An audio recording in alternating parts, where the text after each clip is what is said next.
এক রাতেই বদলে গেল সরকারের গুরুত্বপূর্ণ কয়েকটি মন্ত্রণালয়ের দায়িত্ব। নতুন মন্ত্রী প্রতিমন্ত্রীদের দপ্তর বন্টন করে জারি করা হয়েছে প্রজ্ঞাপন। চলুন জেনে নেওয়া যাক কে পেলেন কোন মন্ত্রণালয়ের দায়িত্ব।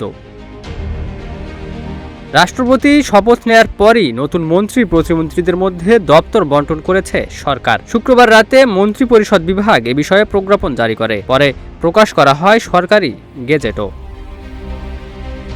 প্রজ্ঞাপন অনুযায়ী স্থানীয় সরকার, পল্লী উন্নয়ন ও সমবায় মন্ত্রণালয়ের দায়িত্ব পেয়েছেন ডক্টর আব্দুল মঈন খান। বেসামরিক বিমান পরিবহন ও পর্যটন প্রতিমন্ত্রী রাশিদুজ্জামান মিল্লাতকে পদোন্নতি দিয়ে একই মন্ত্রণালয়ের মন্ত্রী করা হয়েছে। আর এই মন্ত্রণালয়ের মন্ত্রী আফরোজা খানম রিতাকে দেয়া হয়েছে খাদ্য মন্ত্রণালয়ের দায়িত্ব।